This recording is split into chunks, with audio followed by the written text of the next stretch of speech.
Welcome back. It's Dawn with Red Barn Crafty Stuff. I am playing around still again with some pattern cleaning.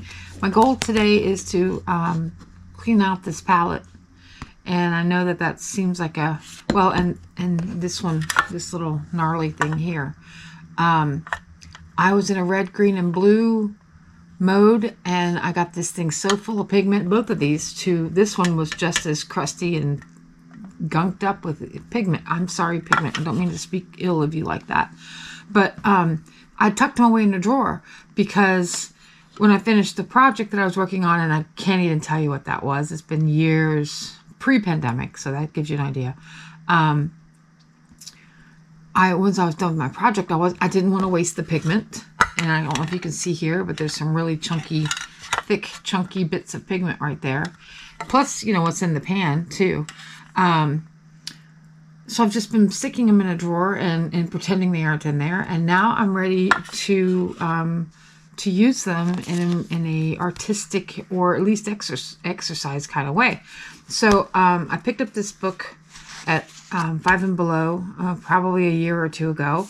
It was $5, obviously Five and Below. And it's 300 GSM. It's 48 sheets. Oops. And you know, at first I just started, again, cleaning up palettes. That's really all I've been doing with it. I started with circles, and these are just stenciled on from a stencil. And then in the beginning, I was not making them touch, and then I started making them touch because I thought it'd be fun to see how the colors flowed into each other. And then I've moved on to some patterns. There's several, 3 or 4 more sheets of circles here. Again, I'm just using a stencil. You don't have to make this complicated if you can't draw this, and I can, but I just wanted to make it easy on myself, so I just lightly penciled a stencil on. And then here's a stencil that I just put on repeat. I just moved it down and, you know, filled it up as much as I could and then filled the rest. I really like this pattern. I think they called this Persian, like a Persian pattern. Anyway, this last video, I did not post any videos of those. I did post a video on this one. Wasn't sure how long this was going to take. It ended up taking like an hour and a half to do it. And normally I would do these sitting on my sofa at night watching TV. And I still do, but it's hard to film sitting on your sofa. So today I've got this Chevron pattern, which again came off of I think it's a Faber-Castell paper stencil, and I just penciled it in, and it's the pencil marks are not light in person, but on camera with these lights they're almost completely disappeared. But my goal here is just to use up the pigment, have something at the end. I mean, scan these and use them for backgrounds and journals or collage or what have you, depending on the paper I printed out on. But I'm just going to be, my plan and my goal is to clean some of these palettes out, or at least, if nothing else, clean out the wells. I don't feel like I have to clean off the pigment where it sits, but at the very minimum, I want to clean out the wells so that the wells are now free to use with other things. So, and this used to be yellow, but, you know, in my cleaning up process, I've managed to gunk it up with enough blue that it looks green now, but there is a yellow under there. If I swatch enough, or if I swirl enough water on it, I'll find that yellow again, and I will. So just come along with me, and if you like, and we'll just have a little painting session. And this is I'm using a Pentel water brush. I have a couple of them, and I'm going to use the small. There's 2. I highly recommend these. I talk about this in my other video, but I've used probably 3 or 4 different types, and these are my favorite. And they have a great water flow. They're easy to refill, and these 2 sizes are just really the only 2 sizes I've ever needed. Not that I'm, you know, some person that does it all the time, but when I go to do things, I reach for these 2, and that's how you know when you have found you know what you need. The flat wash, I've never gotten into those. I've never enjoyed those, and mostly because these kinds of exercises, or whenever these are great for travel too. I should also mention, if you like to travel with a small travel kit, these are a great addition to that. All right, enough talking, more painting. So there's still some pigment left from my last session with the diamonds. And as I just pushed down here, some of that looks like phthalo turquoise or Prussian blue or something. And all I'm doing here is my goal here is to clean the pan. And it sounds like a really going at it, you know, kind of backwards, but I'm just picking up pigment in the attempt to clean the pan without wiping away the pigment, and then discover by accident a very fun little byproduct when you swatch it, or when you put these on these, you know. And all I did was go through my stencil box, or my stencil. I have like a tray of stencils where they stand up in it, and I just kind of flipped through my stencils and went, all right, well, what's a good repeating pattern that might be fun that I've never played with? Yes, I said it. Say the quiet parts out loud when it comes to owning your stuff. There's a lot of dust in these pans. I mentioned they've been in drawers, but so I'm getting some schmutz. Oh, I should bring it down a little closer. So I'm getting a little schmutz on my piece, but you know what? That makes it vintage, right? I just created that idea. It's not really true. I think vintage has something far more qualifying than that. But anyway, all right. So let me try to bring it down even a little bit closer so you can see this. Coffee moment there. Okay. All right. I don't want to get you so close that I cast a ton of shadows though. So there's a balance that we have to strike. All right, Mr. Palette, where am I going to put you? Let's go back over to this yellow. I know it's mostly green, but... And there may come a point with these palettes where I do have to finally succumb and scrub them. Horrors. And I am hoping I like this pattern. Those diamonds were a bit smaller than I'm used to doing. I like the circles because you can... The circle sheets I was doing, I could probably get one of those done in 15-20 minutes. Where these more intricate patterns take, well, an hour and a half on the diamonds. So, all right.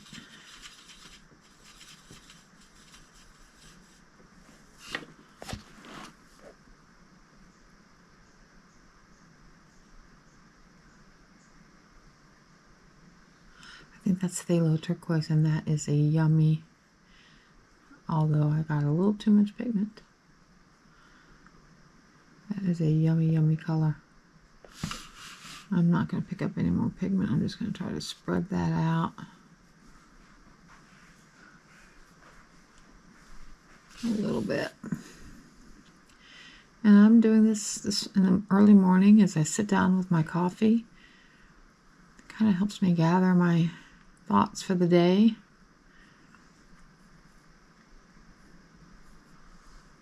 And I don't know, grounds me a little bit. It's like a meditation of sorts.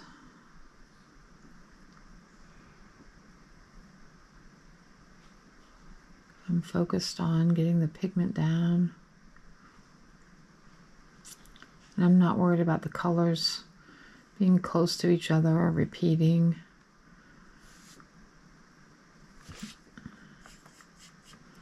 Just putting paper to paint. Yeah. Paint to paper. Let's try it that way. That would be a trick the other way.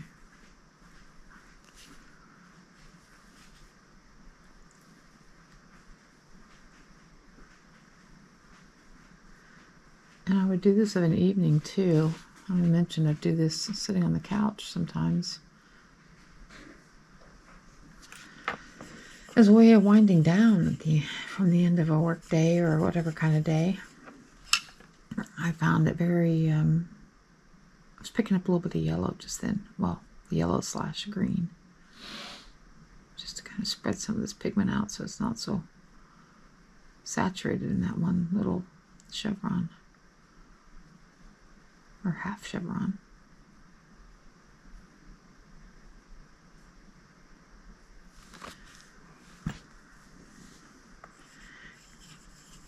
Again, I'm not touching the pigments on the rim. I'm just working with the pigments and the the mixing wells. And this may be a largely green end result. But that's okay. That's okay.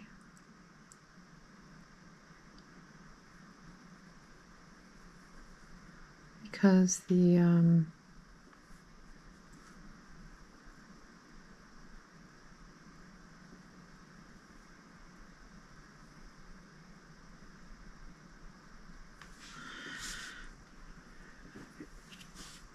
goal here, in my mind, is not to make a masterpiece. The goal here is to practice my eye-hand coordination, muscle memory, create muscle memory using this brush.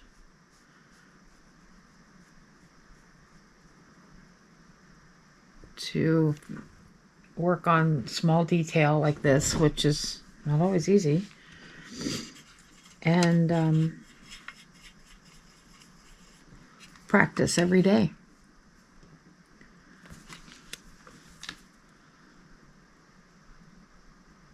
We say, oh, you know, I'm going to do art every day, or I'm going to draw every day, or I'm going to play the piano, or go on a 2-mile run every day. And I think we absolutely mean it when we say those things, and when we set those goals. And I hate to use the word resolutions, but okay, that. But I think where we fall down is when we don't set ourselves up with a way to make that easier on ourselves. And if I have to sit down and make a masterpiece every day, or a new and inventive piece of art every day, that wouldn't work so well, and I would easily, after a few days or weeks or even a few months even, I think the practice would fall away, because I would become uninspired. And what I'm trying to say, without saying it very succinctly, is by doing these little practices, these little patterns, I can practice every day. And I've set myself up for success, because I can sit on the couch tonight, and even though this page is my last one with any patterns on it, I can pull out some more stencils and I can trace off 3 or 4 or 5 new pages, so that each morning I can sit down with my coffee, if I so choose, or each night, or at 2:30 in the afternoon for no particular reason, I can sit down and swirl some paint. So that was a long-winded way of saying a great way of setting yourself up for success is a little prep work, so that it's easy to sit down and do it.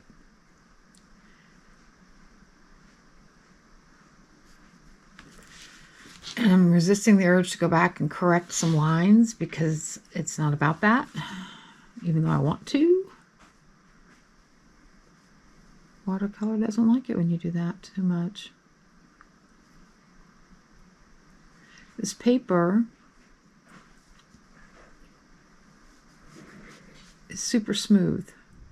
I believe, and I'm not going to turn the book to find out, but I believe it says cold press on the outside of the book.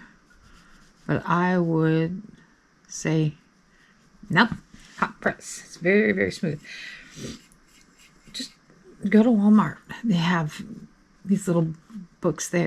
They have similar spiral bound watercolor books, and they're super affordable if you don't have a 5 and below. Pull out some Crayola paints.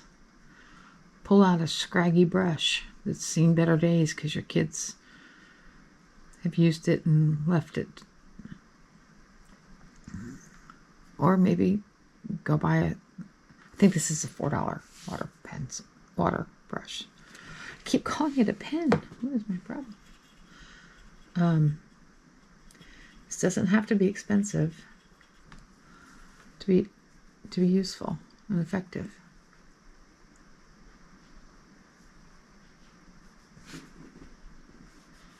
And when you can afford better, then you get better. But in the meantime, if you're going to splurge on something, splurge on the paper.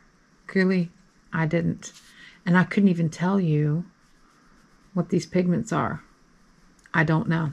I don't know what brand. I don't know what color. I have no idea. But that's not the point of this. The point of this is to use up a palette. Clean up a palette. Palette cleanup. You know, paper hoarders and fabric hoarders, both. We have scrap busting exercises. This is a watercolor excess busting exercise, I suppose.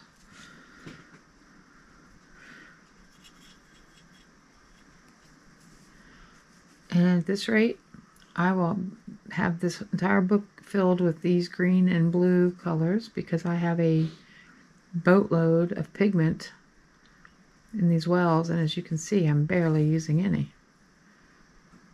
But it's just paper. And at that rate, it's just $5 worth of paper. And I have several of these that are just empty. They've been sitting on my shelves for 2 years. Or however long. Yeah, at least. Picked them up and thought, oh. And now, you know, let's do something with them. I'm preaching to myself as much as anybody right now, by the way. I tend to need to remind myself to use what I have.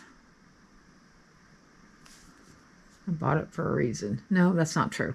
Sometimes I buy things just because I think that is cool. I have no idea why I think it's cool. I have no idea why I think I'm going to need it. But my gut says, get it. Keep going back to this color because I love it. I think that's a phthalo turquoise.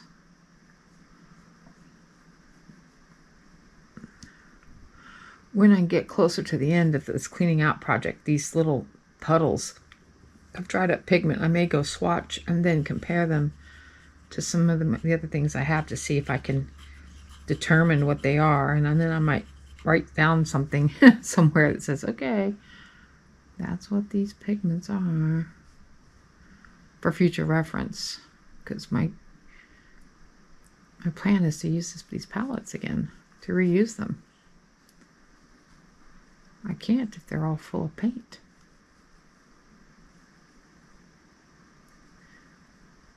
And then to remind myself to squeeze out less paint next time. What did I think I was going to do? Paint the Sistine Chapel? I mean, this is a metric load of paint in here.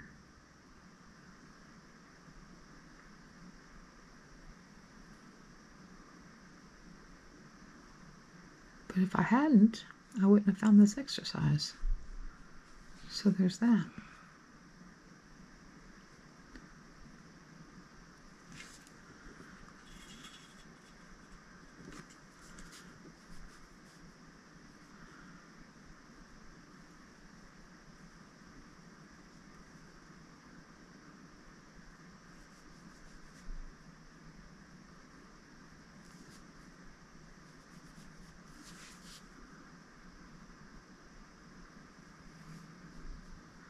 I'm mostly working in the plastic palette today. The little flower ceramic palette. I just about think I'm to a good place with this because I've got now 4 empty wells. This is probably sap green. This is probably ultramarine blue. And this is probably, I think this might be Prussian blue. But this is now a usable palette because those colors are, yeah, they're good. The colors I would use in another project. So I'm really just working now to try to get these mixing wells empty so that I can make this a usable palette. I don't mind if there's a little bit of pigment left in some of them, as long as it's identifiable. But just gonna keep painting for now because we're not to the point where I have to decide that yet.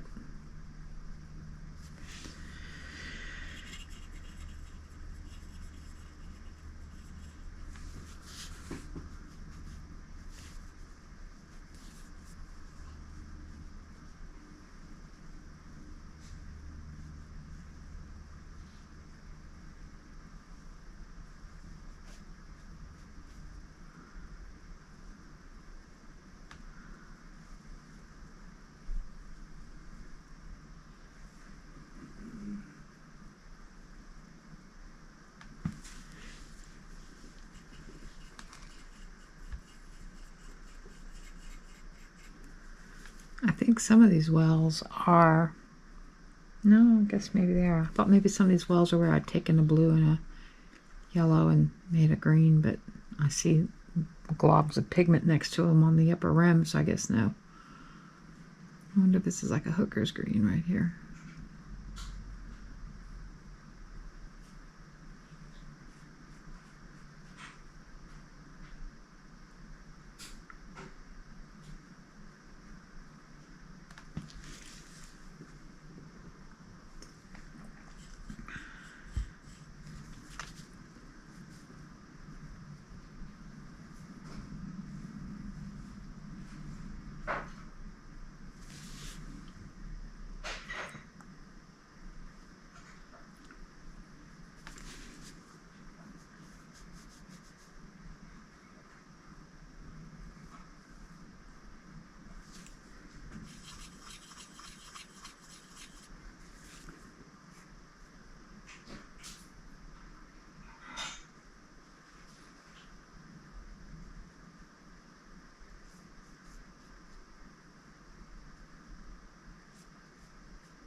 This is very addicting to do to me because that's just, I think, oh, just one more row, then I'll stop.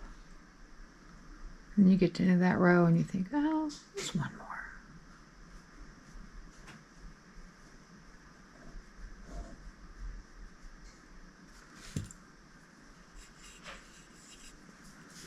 I'm trying to bounce around these different wells and just pull different pigments in because in part it's going to create some potentially interesting colors, which don't ask me to replicate because I won't be able to, but that's not the point.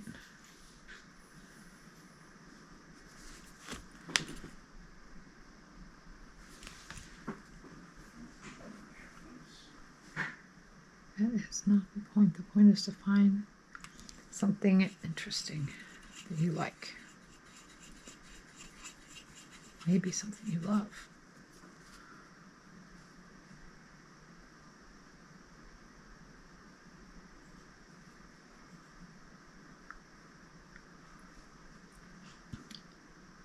And to play with patterns. That's the other thing is, you know, I get to play with patterns and find patterns that I didn't know I loved. I didn't know I loved that Persian tile, whatever, as much as I did. And I absolutely loved that. Maybe I'll do another one.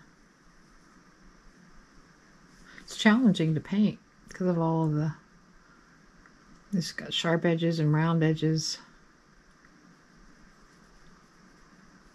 It's good for muscle memory.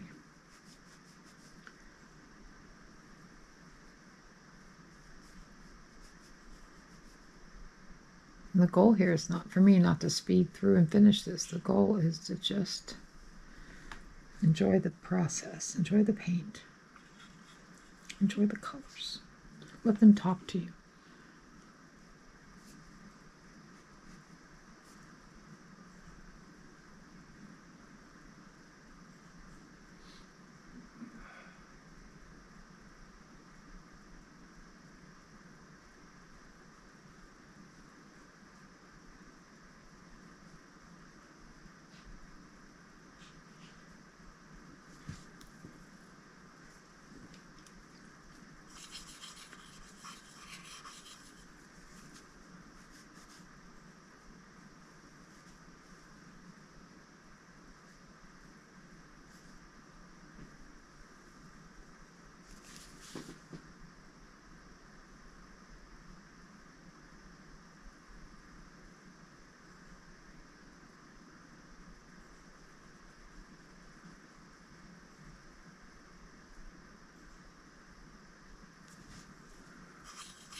And when things get too green, I go back to my favorite blue.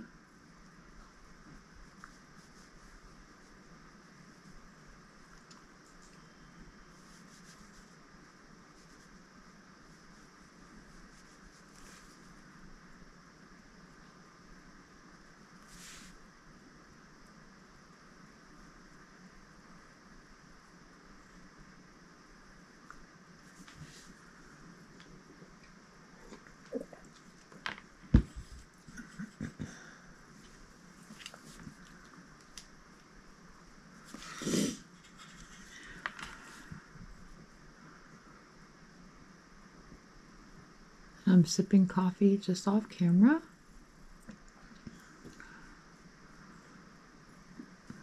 Listening to the, well, it's not raining, but it's wet. It's mucky outside. It's gray. Listening to the cars drive down the street. It sounds different when it's wet outside than when it's not. I'm listening to the cars drive past and sipping my coffee, and it's good. It's very good for me.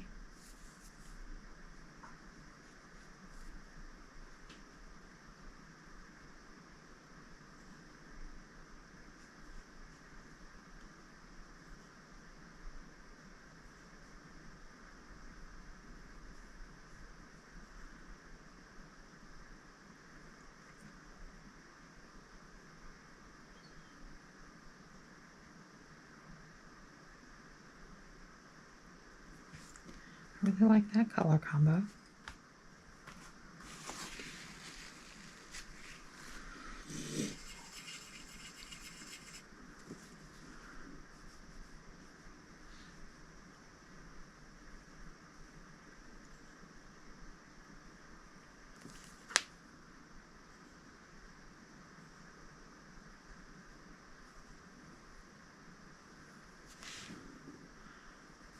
I love the ocean. I think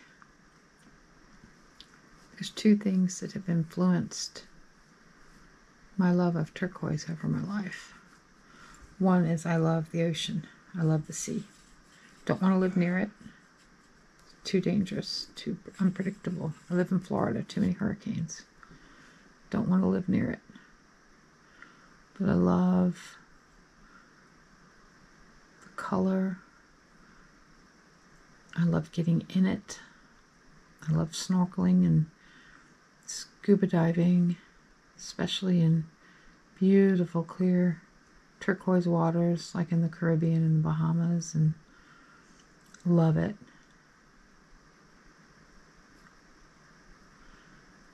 And my mother, who was a huge influence in my life for the majority of, well, my first 40 years, she was a huge influence. A good influence. My sister in another life, my best friend, my teacher, my mentor, my other half,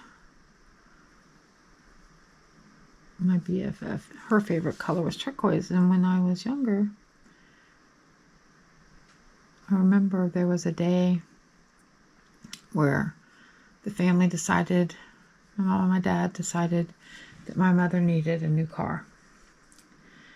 And we went to the car dealership, and I was quite young, but I still remember it. And the thing I remember chiefly amongst, this is in the early 70s, I remember chiefly amongst that was that at some point it came down to which car she would pick. They decided on a brand and a model. It was a Chevy Impala, by the way. And there were two cars on the lot, same year, same, really, she had two to pick from. And one was black, I believe. That part's less memorable for me at this point in my life. The other was this, something in this or this range, this turquoise range. And I remember my mom like stopping and going, I get to pick the color, and these are my two choices. And it's almost like a child being told they can have an extra helping of dessert. And she looked over at my dad, who was absolutely sure that she was going to pick the other color. I don't know why he thought that, but, you know, in his mind, she would pick the practical, sensible color. Let's just say it was black. She would pick the black. And she picked the turquoise, of course. And the amount of times my dad tried to talk her out of that before the guy signed, before they signed the paper on the dotted line. Are you sure? Are you sure this is what you want? This is what you know. He just could not fathom anybody wanting a car in that color. Because this was a time of harvest gold and avocado green, and this car color was, obviously the manufacturer had made it for a reason, but it just didn't seem like it was the norm or it fit in. And maybe it was a couple years old. I don't know. That part escapes my recall.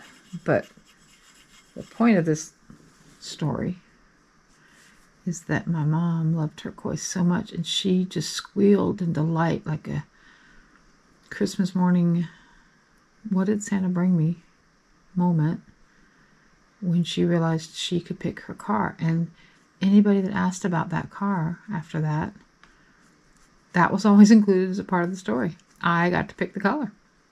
I got to pick. And this was my pick, and I can't believe I'm so low. I got to pick.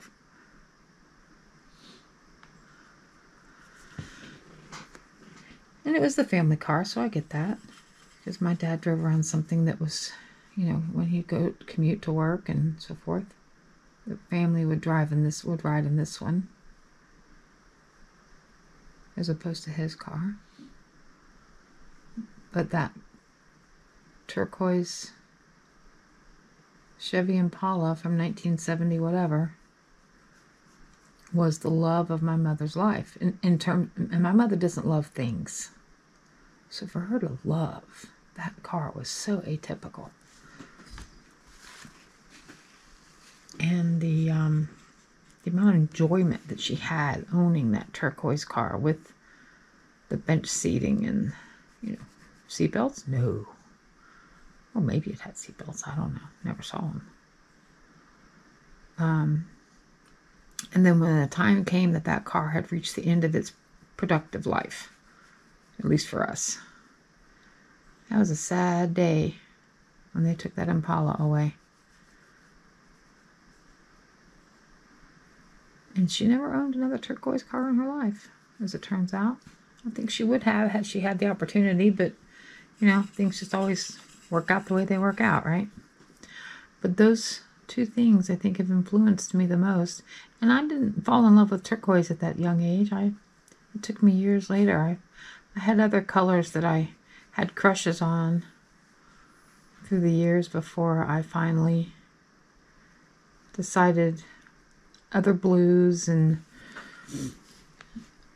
dusty rose colors and pinks and things that I crushed on for a number of years.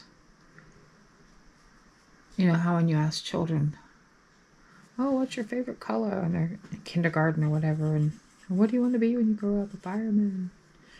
And those things evolve with taste and time and so forth. But I am now in my late 50s, and I can say with a surety that I am not going to change my mind again. I am going to love and crush and be obsessed with turquoise for the rest of my life. And for a while I tried wearing it. It's a terrible color on me. It's a silly thing to say, but I'm just not a turquoise person. I don't wear cool colors, so I wear warm colors better. So, all right, couldn't do that. Decorating with it's a little tricky. It's not an easy color to decorate with, so my house has no turquoise in it to speak of. But you come in my art studio, you might find a few turquoise things. or more than a few. I do like pairing turquoise with red and yellow, sometimes together. The three together are a beautiful, stunning combo. I also like pairing turquoise with green, like I'm doing now. And now look at its colors, because turquoise is made up of blue and green. But if you ever get the chance to snorkel in crystal clear turquoise blue waters, I don't care where it is, it's magical. It's quiet. All you can hear is your own breathing.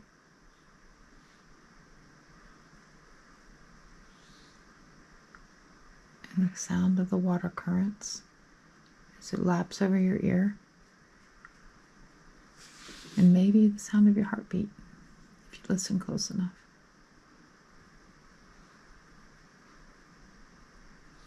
And you watch these undersea creatures swim past you and swim over coral formations and marvel at this undersea world that is nothing like the world we live in. Maybe that's why I like it so much. I don't know.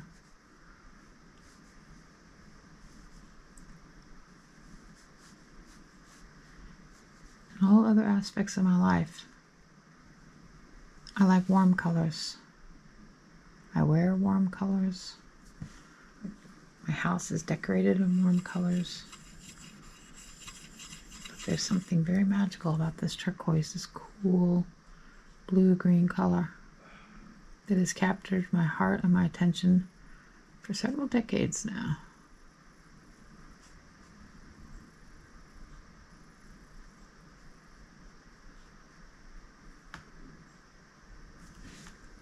And what a neat little painting this is. It's not a painting. What a neat little exercise this is turning out to be. You couldn't create this if you tried. This only happens when you just pull some pigment off a pan and start swirling.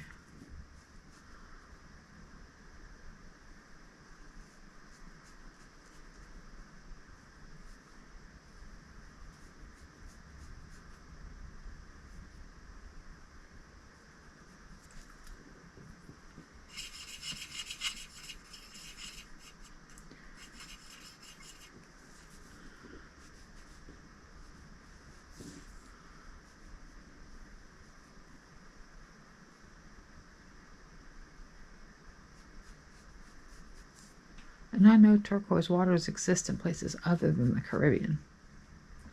That's just what I'm close to. It's just in my backyard.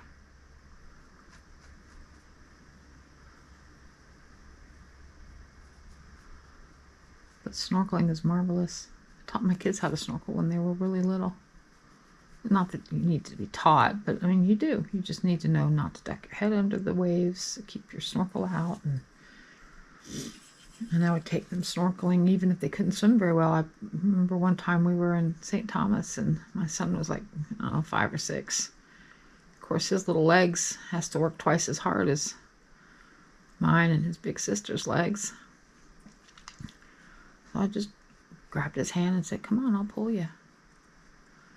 And we were swimming off of a beach on Sapphire Beach in St. Thomas. And we just walked in and there's no waves really. It's more like a cove. So it's very calm, which is a great way to snorkel. And we were swimming out to a little area we've been pointed to that would have some coral formations. And as we're getting out there and getting close, he's back there just kicking to beat the band because he thinks he's going to help his mom, you know. His little 6-year-old self is going to make it easier on me. And I, bless his heart, I appreciate his effort. We're swimming out there and we're probably in 15, 20 feet of water. Of course, we've got our BCs on and I'm hearing muffled, ooh, ooh, as he's pointing out things from behind me, and I turned to look and give him the thumbs up, and I turned back around to continue on our way, and just off to our side was this beautiful sea turtle who had come up from behind us, I guess, and was underneath us and just off to our right. And my son was to my left. And as I turn back around and I see this majestic sea turtle, and it was probably a juvenile, it wasn't terribly big. I hear my son moo, all the bubbles coming out of his mask and his snorkel, because he's so excited seeing this sea turtle. And it kept on its merry way. It was going way faster than us, of course. So it had caught up to us from wherever it was coming from, and was continuing on out towards the open sea, which we were not. We weren't going to go past the rocky shoreline that was curved around for this like horseshoe-shaped cove we were in. But boy, it sure would have been fun to follow him if I'd had a little less baggage. Sorry, son. And a little more speed.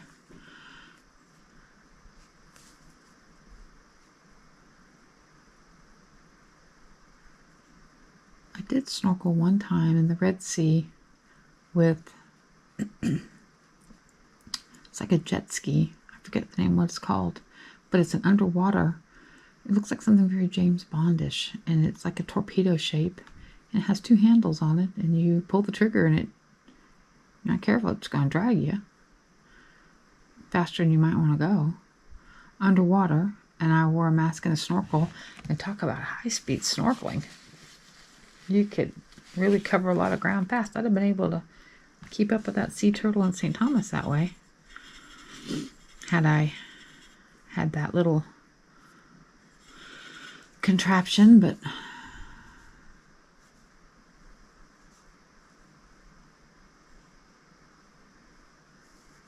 I felt very James Bondish using it, especially when you're way far away from home and you feel like you're on some sort of super secret adventure. It wasn't that. Just an opportunity to go somewhere, but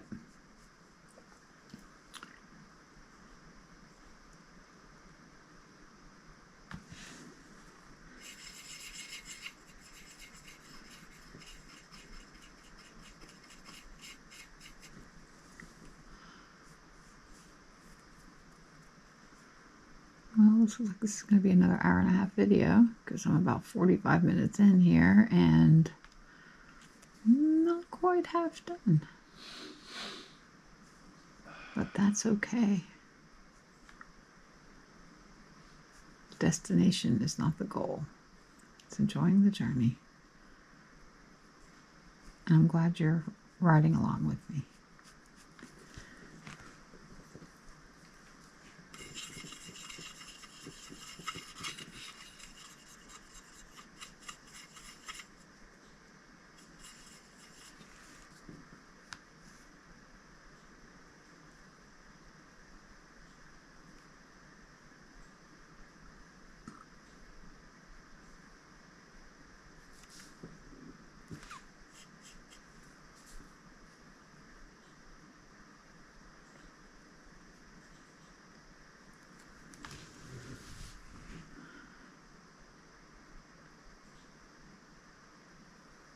I live in Florida, as I've mentioned, and as I'm listening to the weather outside, this is what it sounds like up north when you have a snow day.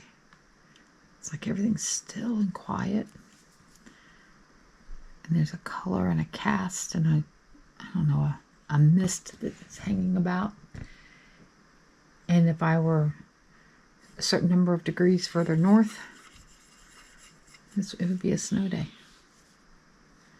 And I know my friends and family that live north of here got a bunch of snow yesterday, so that totally makes sense that today we're getting their weather.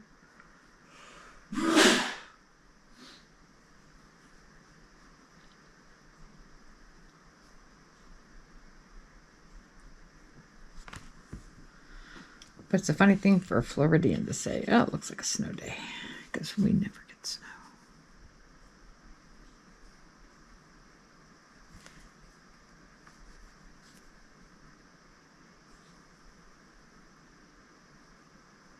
I grew up with snow. Just outside Washington, D.C. was where I was born. And we loved snow days. Meant no school. We'd get up and turn our radios on in the morning and listen for our county. And I'd turn my clock radio on my bedside table and as I'm getting dressed and crossing my fingers and my toes and anything else that we'd be one of the lucky ones. And of course, more times than not, if they're announcing school closures, your school's in there, your county's in there somewhere. And I was in Prince William County, so as they're doing them alphabetically, we were always like last on the list. P.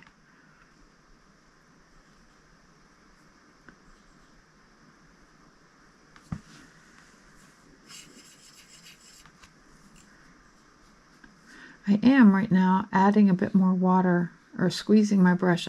In my other video, I talked about how you don't really have to squeeze this one, but I feel like I'm really kind of having to push this pigment around more than I would like. So I am giving this little bulb part a small squeezy squeeze here and there so that it just kind of flows a bit more. Because I think I prefer that look a little bit better than some of the streaky stuff I'm getting up here and some of my other. But it's experimentation, right? Oh, there's my color. Ta-da! She's a beaut.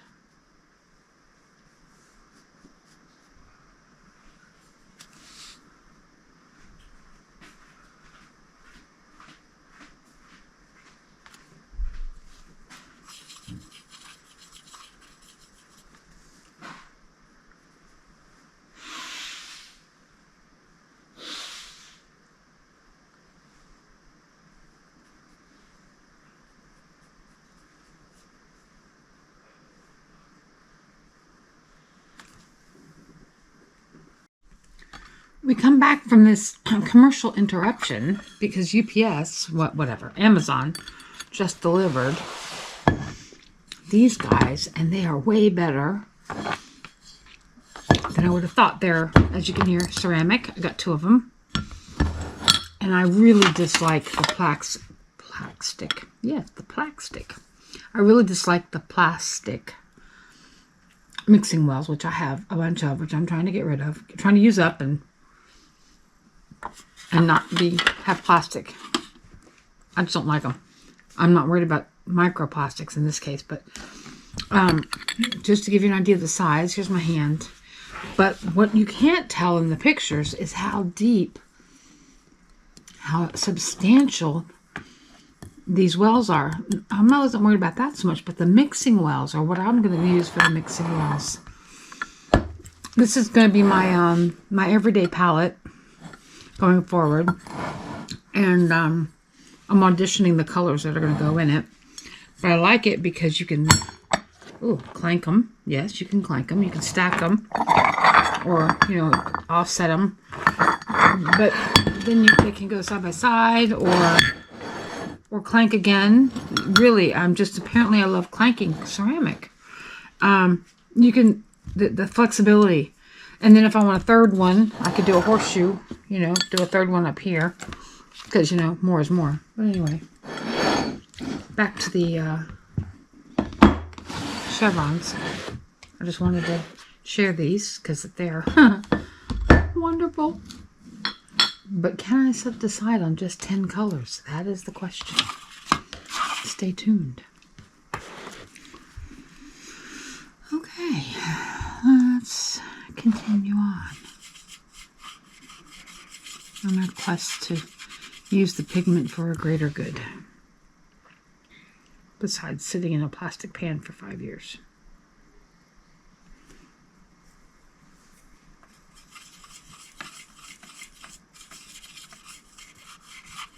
I hate the sound of this plastic. I will use all this pigment. And then I'll probably scrub it and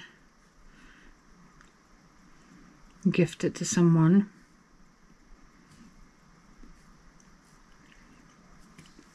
But it is not my first choice of ways to mix paint or whatever paint. Swirl paint.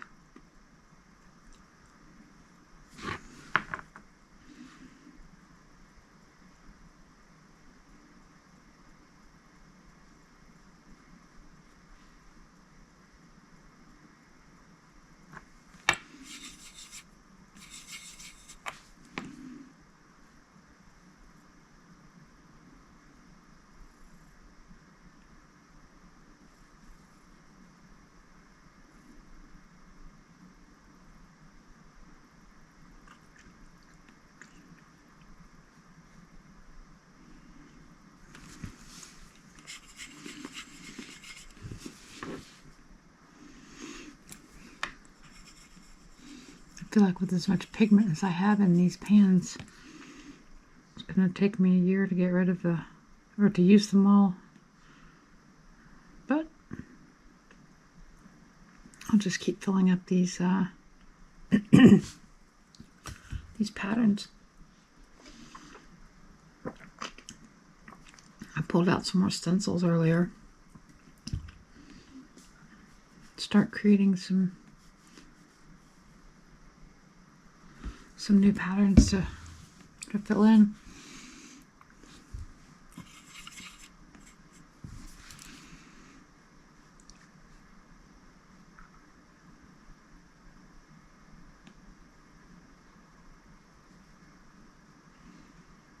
The other thing I'm going to do is just take some scraps.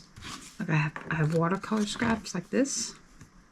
Well, this one's got stuff on it, obviously, but I have just like piles and piles of these scraps, and I'm gonna just start swatching things on these scraps to have to use for, I don't know, note cards, or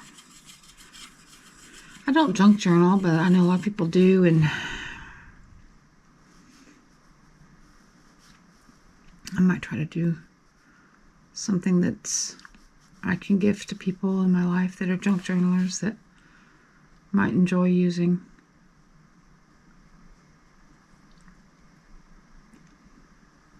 There's something very satisfying about boxes of colors.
I also have some dirty, really dirty water right off screen.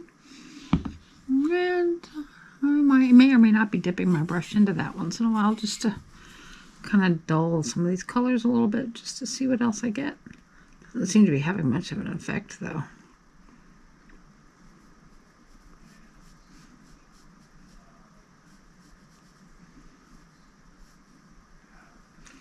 Maybe on my next session I'll introduce a little red to some of this to desaturate it, just to see what I get. Because I've got plenty of pigment, Lord knows. Of course, adding red would only add to the pigment quantity I need to work through, but maybe one of these green circles can be donated to science experiment. See how much red it would take to dull it, desaturate it. As well, I love some of these colors. I also love them. Yeah, that's exactly what I'm going to do. I'm going to desaturate the next pattern. Mute the boys. Tone them down.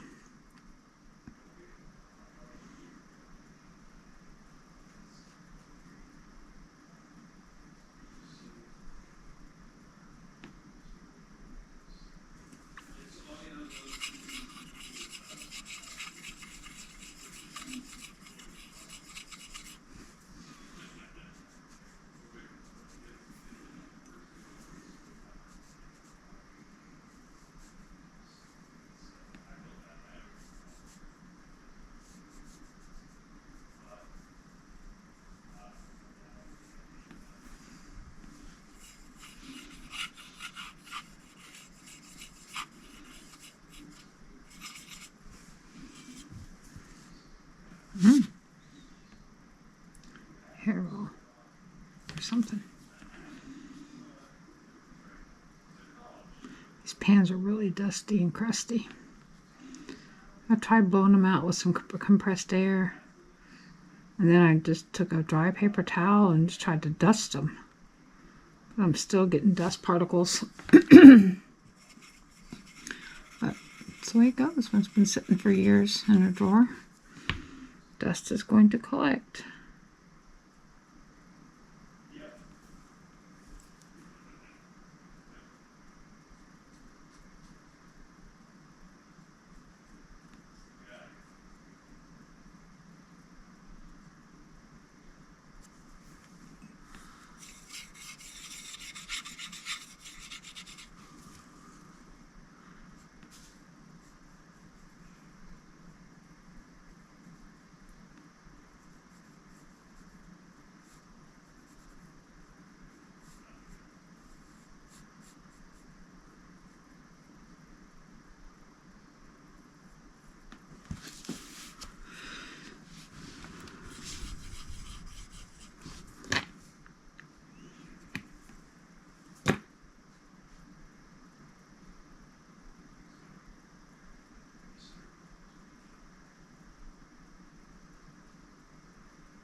That would be my number one son.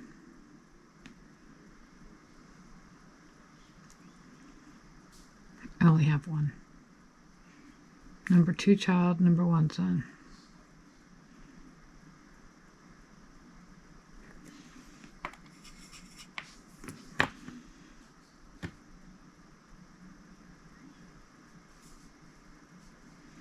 He goes to school full time. And he works full-time. And when he's not doing those things, he is gaming full-time. It's a great way for him to wind down from all of his requirements in his world. Everybody needs something, right? For me, it's swirling paint.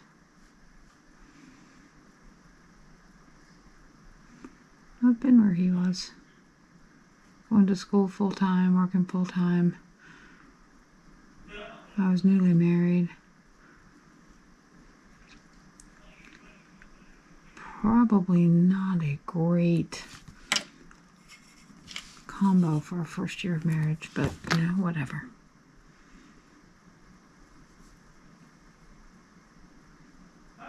That was then. Long, long time ago.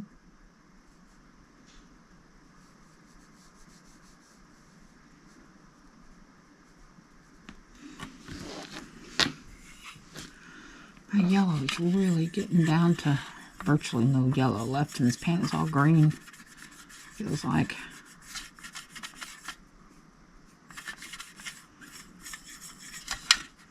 See, this is the yellow. Keep coming in here with the blues and it's trying to pick up some yellow, and I end up making a whole bunch of green. There we go. We got a little yellow now. Got some yellow. Well, kinda. Because there was still a whole lot of blue left on that brush. And a whole lot of dust, too. I'm not liking these schmutzes. Ooh, that's pea green.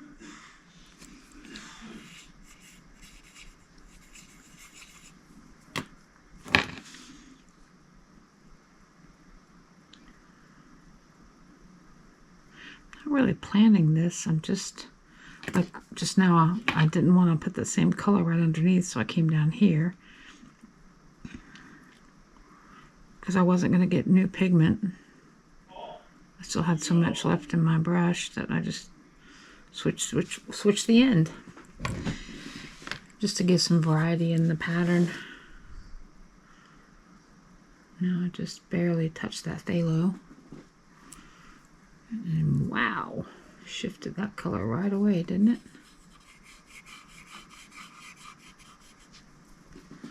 This could be really dark. I just cleaned the side of that, scraped the side of that pan.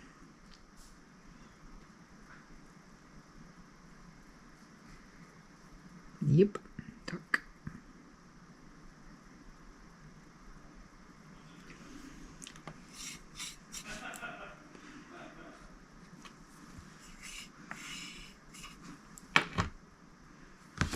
Okay, now I see a big fuzzy on this brush right there.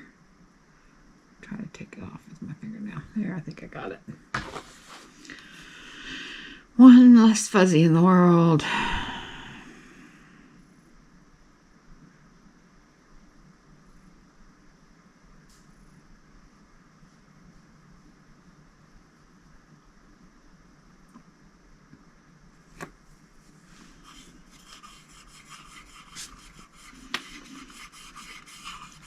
That's another thing about these plastic pans. They stain like crazy. So it's hard to tell, you know, how much of this is pigment and how much of it's just stain. Reminds me of the Tupperware days when you warm up spaghetti in the microwave in your Tupperware bowl. It would turn your Tupperware orange.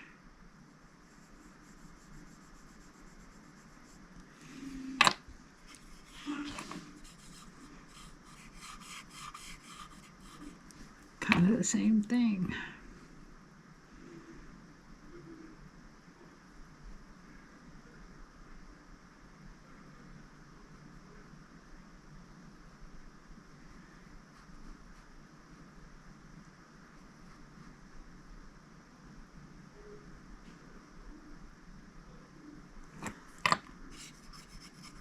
There's some schmutz in the bottom of this. I can't tell quite what it is either. It's white. Kind of looks like dried toothpaste. But I don't think it is.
I need to do some less saturated colors here.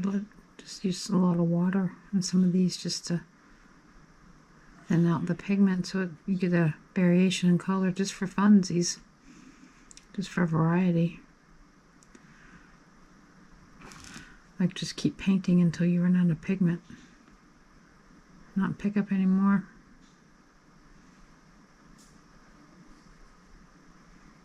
So I'm going to do these next 2 or 3. Just going to keep painting and maybe add a little water if needed, but that's it.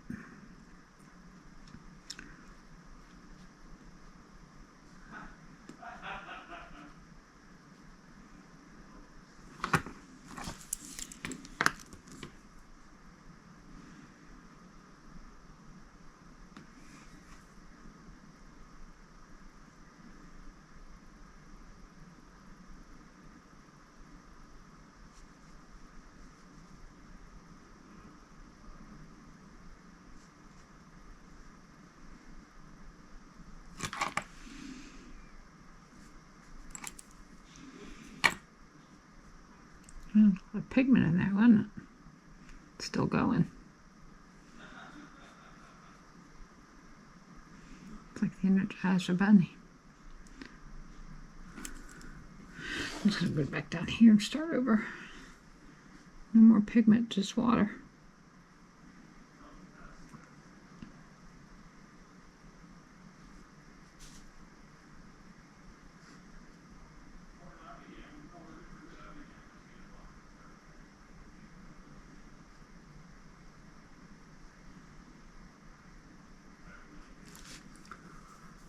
Nope, no more pigment. I started to reach for more. Nope.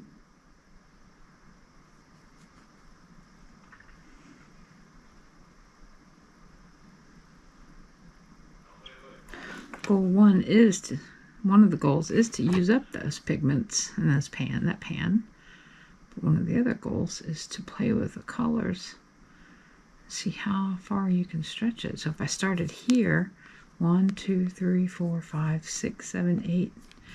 We've gone 9 little segments here with no additional pigment.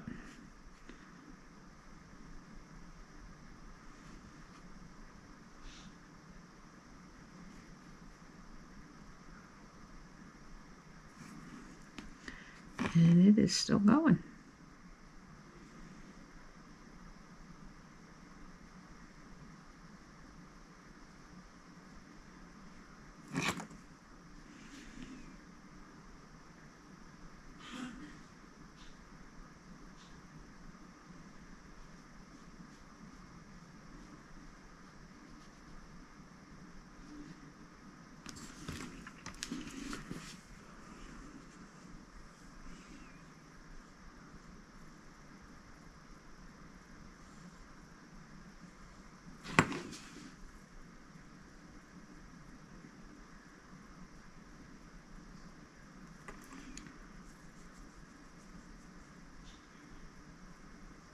I am squeezing ever so slightly on the bulb of this water brush. I did there on that one, as you can see. But I have not picked up any more pigment.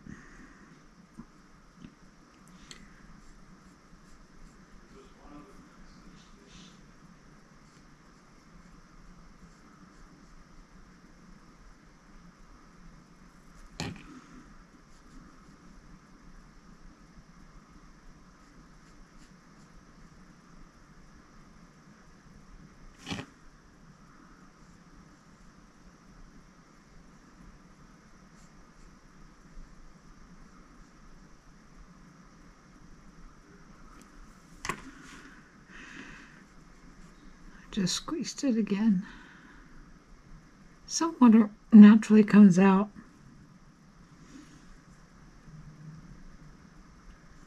As you swipe the brush across the paper. Every once in a while you just want a little bit more, and that's when I just give it a very small squeeze.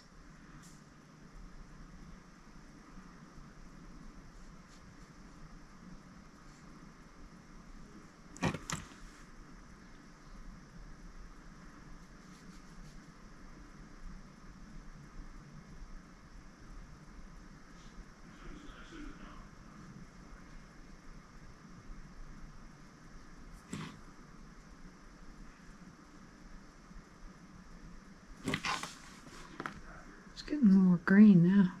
It's probably getting up into where some of the pigment was trapped up in the brush. It's coming down.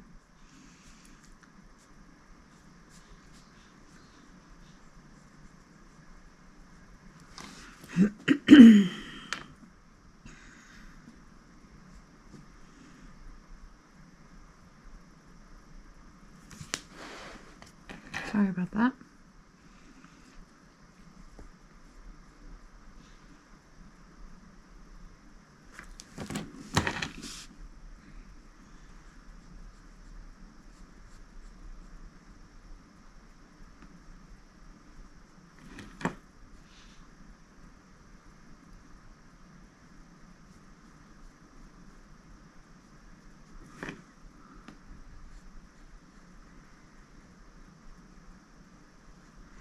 Well, I just had a thought while I'm sitting here swatching is what I'll do next is I'll go get my big 9x12 sketchbook out and get my big Neptune brush, this big boy, Princeton number 6. He's a monster. And what I may do is, I just got some water, I didn't get any more pigment, is I may go do some wavy lines, you know, just some, or some squares or something in that big book and try to cover a bigger amount of space with a bigger brush. And because I want to show you this palette here in a second, if I ever get through with these, this how far will this pigment go exercise. Wow, I didn't think it'd go 4 rows. I really didn't, or 3.5.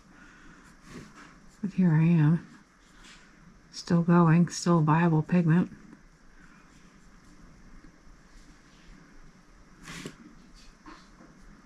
Absolutely beautiful mint green color here.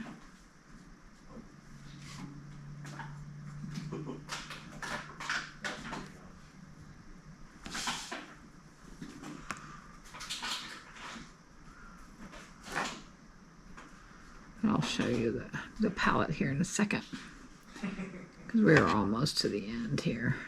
We are on the stretchiest of homes. Okay, wow, didn't run out of pigment. And as I show you this, you're going to see that, okay, the yellow's depleted. This green, okay, I've used a fair amount of that one. Okay, barely.